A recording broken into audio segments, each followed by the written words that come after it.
Bismillah. Assalamualaikum. Malinaw ba yung audio? O, malinaw.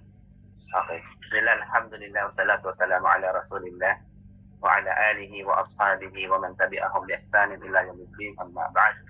Assalamu alaikum wa rahmatullahi wa barakatuh. Alhamdulillah, ang lahat ng papuri ay para kay Allah subhanahu wa ta'ala at ang pagpapala, kapayapaan, pagpugay naway makamit ng ating mahal na Propeta Muhammad sallallahu alaihi wasallam.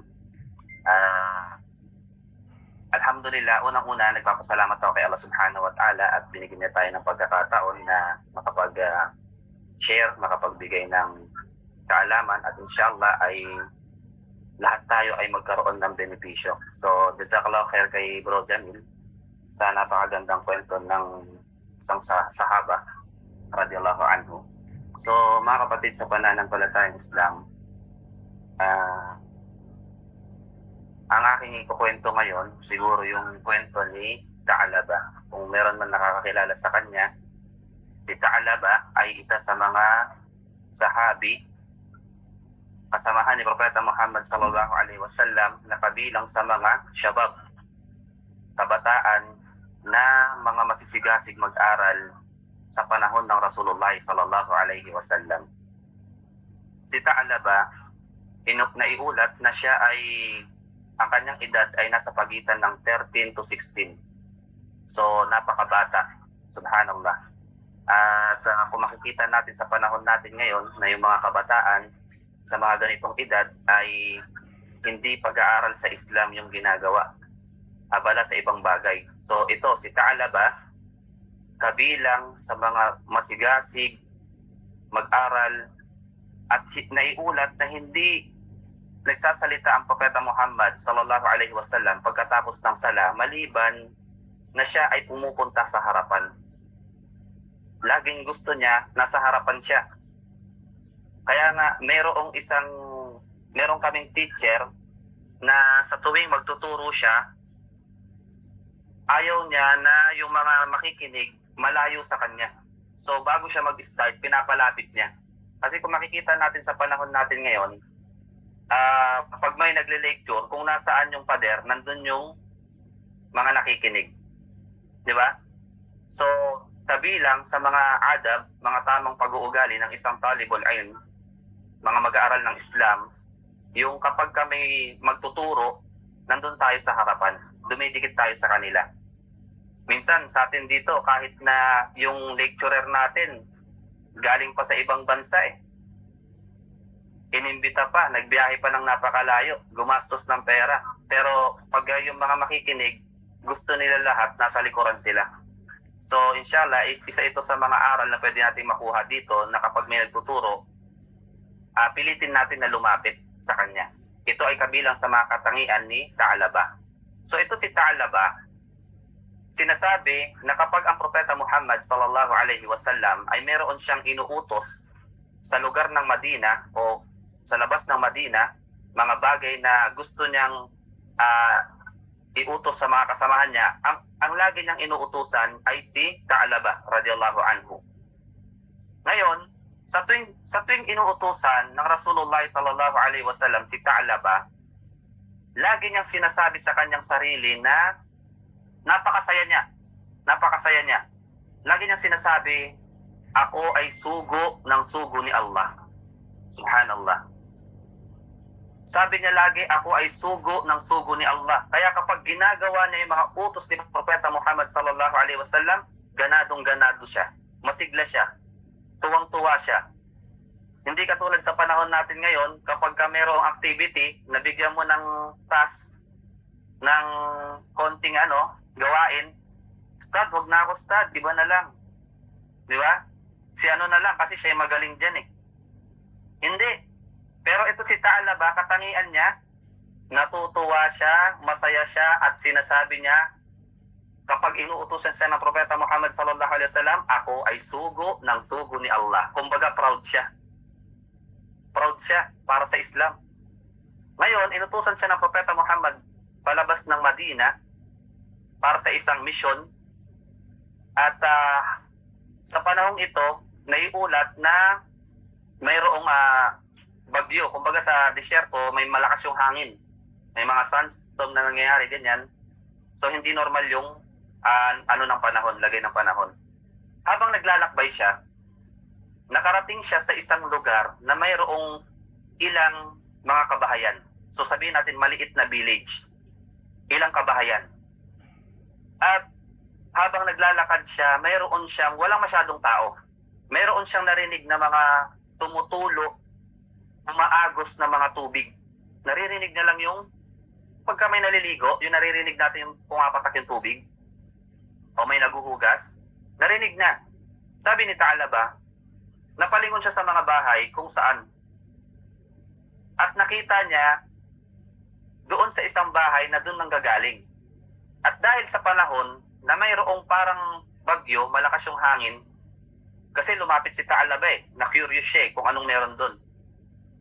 Habang naglalakad siya, biglang humangin ng malakas. Pagkahangin, yung tabing doon sa bahay na pinanggagalingan ng tunog ay umangat. At pag-angat ng tabing na yon, hindi sinasadya na nakita ni Taalaba ang isang babae na walang damit, naliligo. At dahil sa hangin, bumaba rin agad. Dahil hangin lang yung naging dahilan ng pag-angat ng tabing. Bumaba rin agad. Nakita niya ng sandali. Nang hindi sinasadya. Anong ginawa ni Taalaba? Agad niyang pinagsisihan yung nagawa niya o yung nakita niya na hindi niya naman sinasadya. At ang sabi sa mga ulat, si Taalaba ay sumigaw. Ang sabi niya, ano tong nagawa ko? Kumbaga parang pinagsisihan niya agad, ano tong nagawa ko? Bakit ko nakita yung bagay na yun na hindi ko dapat makita? At tumakbo siya at sinabi niya, La ilaha illallah. Sabi niya, Subhanallah, napakalaki ng kasalanan ko kay Allah. Grabe yung takot niya na nakakita siya ng isang haram na hindi niya sinasadya. At Ustad, hanggang anong oras pala tayo? Para maano natin yung oras. 4:30 daw, 4:30. 4:30. Okay, 17 minutes. Kasi, para maano natin yung oras, inshallah. Okay, tuloy natin. So, pagtakbo ni Taalaba, dahil doon sa pagsisisi niya, sa bagay na nakita niya na hindi niya sinasadya, inisip niya na napakalaki ng kasalanan nagawa niya. At inisip niya na baka hindi na siya mapatawad ni Allah at ng Propeta Muhammad sallallahu alaihi wasallam kapag nalaman nila yung nangyari. Sa panahon natin ngayon, mga kapatid sa Islam, si Taalaba, hindi niya sinasadya. Pero pinagsisihan niya at hindi niya inisip na maliit na kasalanan lang. Pero sa panahon natin ngayon, sinadya. Pero iniisip na maliit lang, na wala lang kwenta. Minamaliit natin yung mga kasalanan. Hindi ba? So isa ito sa mga aral na pwede nating makuha sa tagpong ito.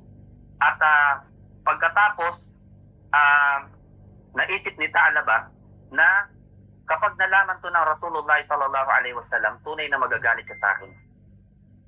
At baka isipin niya na kabilang ako sa mga munafik, mga hipokrito, mga hindi tunay sa pananampalataya.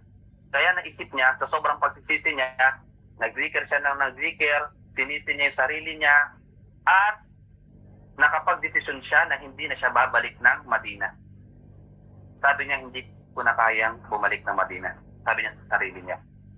Baka nagpababa na si Allah subhanahu wa ta'ala ng aya parusa sa nagawa kong kasalanan na yun. Subhanallah. Iniisip niya agad doon sa hindi niya sinasadyang nakita na baka si Allah subhanahu wa ta'ala mayroon ng aya, batas na ipinadala para parusahan siya sa nagawa ng yun. Ganun kataas yung takot ni Taalaba. Subhanallah. At nakapag-decide siya na hindi na siya bumalik ng Madina at sa madaling salita, siya ay pumunta sa kabundukan. Naiulat na siya ay pumunta sa kabundukan at umiyak dahil sa nagawa niyang kasalanan na hindi niya sinasadya. Pagkatapos, naiulat pala, bago yon, yung inutos sa kanya na Rasulullah sallallahu alaihi wasallam, kayang gawin yon, sinasabi dun sa mga riwaya, kayang gawin yon ng kalahating araw lang. Kalahating araw lang matatapos niya na yung mission na binigay sa kanya. At nung lumipas na yung isang araw, pagkatapos ng sala, umarap ang Propeta Muhammad sallallahu alaihi wasallam sa mga sahaba, radiyallahu anhum, at lumingon siya, hinahanap niya si Ta'laba, hindi niya nakita. At tinanong niya na yung mga sahaba, nasan si Ta'laba? Meron bang nakakita sa inyo? At walang nakasagot dahil walang nakakita sa kanya. At sumunod na araw, pagkatapos ulit ng sala, tinanong ulit ni Propeta Muhammad sallallahu alaihi wasallam yung mga sahaba. Sabi niya, may nakakita na ba sa inyo kay Ta'laba? At wala pa rin sumasagot. Nag-alala na ang Propeta Muhammad sallallahu alaihi wasallam. At ang ginawa niya, dahil sa pag-aalala niya, dahil nga ang utos niya ay kayang tapusin ng kalahating araw lang. 2 araw na siyang hindi balik. Pagkatapos noon, nag-decide ang Rasulullah sallallahu alaihi wasallam, dinipon niya yung mga sahaba at inutusan niya yung ilan sa kanila na hanapin niyo si Ta'laba at dalhin niyo siya dito sa loob ng Madina at sa labas ng Madina. At naghanap ang mga sahaba. Lahat sila, grupo-grupo. At pagkatapos ng paghahanap nila sa araw na yon, bumalik yung ilan sa kanila. At nag-report kay Propeta Muhammad sallallahu alaihi wasallam. Sabi nila, Ya Rasulullah, galing kami dito, galing kami doon. Nagtanong kami kay ganito, kay ganyan. Lahat na pinuntahan namin, pero hindi namin nakita si Ta'laba. At nang marinig yun ng Propeta Muhammad sallallahu alaihi wasallam, hindi na siya nakapagtiis. Anong ginawa niya? Tinawag niya na yung mga magigiting na sahaba. At ito si Omar at si Abu Bakar as-Siddiq. Omar ibn al-Khattab at Abu Bakar as-Siddiq. Tinawag niya na. Sa ibang riwaya, kasama din daw si Salman al-Farisi. So tinawag niya na at binigay niya na itong mission na to sa mga magigiting na sahabang ito. Special mission para sa kanila.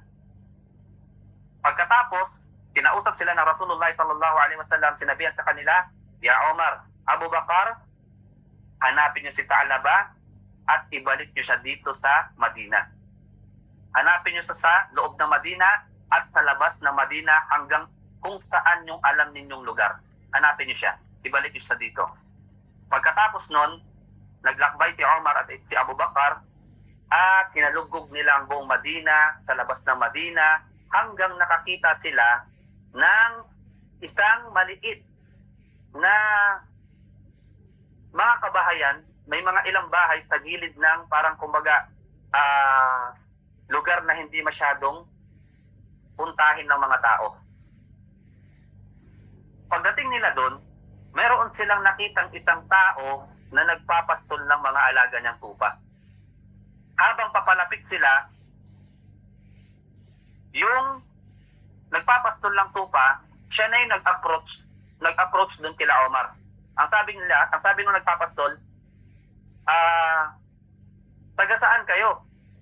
Sabi niya, hindi pangkaraniwan yung may mga taong naglalakad dito na taga ibang lugar. Kasi wala kayong pupuntahan dito eh. Wala namang pinupuntahan dito sa lugar namin eh.